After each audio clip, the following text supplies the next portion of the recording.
Hi friends, welcome to Annam's Recipes. இன்னைக்கு instant மாங்காய் ஊறுகாய் எப்படி செய்யலாம்னு பார்ப்போம். இதுக்கு வந்து கிளிமுக் மாங்காய் வாங்கிக்கணும். நம்ம பீச்சில் எல்லாம் விற்பாங்க இல்லையா, எல்லாருக்குமே தெரிஞ்சிருக்கும். அதுதான் வந்து சும்மா சாப்பிட நல்லா இருக்கும். அது வாங்கி இந்த மாதிரி பொடி பொடியாக கட் பண்ணிக்கணும். இது ரொம்ப ஈஸி. ஒரு 2 நிமிஷத்தில் இந்த ஊறுகாய் போட்டுடலாம். நான் வந்து இப்போ ஒரு மாங்காய் வாங்கி நறுக்கி வச்சுருக்கேன். இதுக்கு வந்து 1 டேபிள் ஸ்பூன் அளவு தனி மிளகாப்பொடி, 1 டேபிள் ஸ்பூன். நீங்கள் மாங்காவோட புளிப்பை பார்த்து போட்டுக்கலாம். அப்புறம் 1 டீஸ்பூன் உப்பு, அப்புறம் இன்னும் கொஞ்சம் போட்டுக்கிறேன், 1.5 டீஸ்பூன் உப்பு.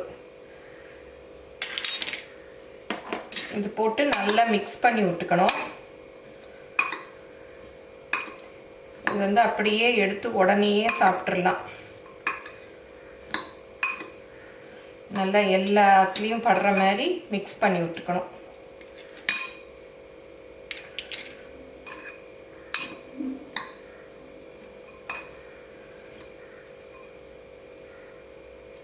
இப்போ இதுக்கு வந்து கடுகு பெருங்காயம் தாளிச்சு கொட்டணும். இப்போ இந்த மாதிரி ஒரு தாளிக்கிற கரண்டி வச்சு இதில் வந்து 2 டேபிள் ஸ்பூன் அளவுக்கு நல்லெண்ணெய் தான் ஊற்றிக்கணும். அதுதான் நல்லா டேஸ்டாக இருக்கும். காஞ்சதும் 1 டீஸ்பூன் கடுகு, 1/4 டீஸ்பூன் பெருங்காயம்.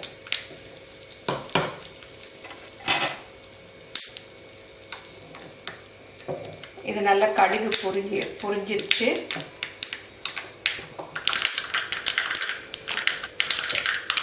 இப்போ இதை வந்து இதில் அப்படியே ஊற்றிடலாம்.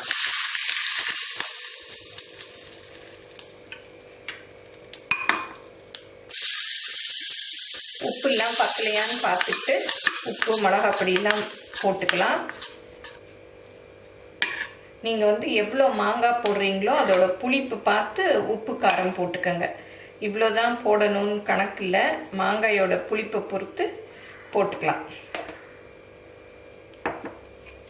இதை நல்லா மிக்ஸ் பண்ணிவிட்டு உடனேயே நம்ம சாப்பிட்லாம். அவ்வளோ டேஸ்டாக இருக்கும்.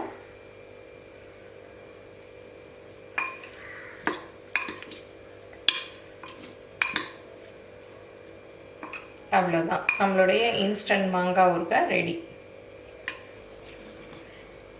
இந்த இன்ஸ்டன்ட் மாங்காய் ஊறுகாய் வந்து பிகினர்ஸ் கூட பண்ணலாம், பேச்சுலர் பண்ணலாம், எல்லோரும் சின்ன குழந்தை கூட பண்ணலாம். ரொம்ப டேஸ்ட்டாக இருக்கும், நல்லா இருக்கும்.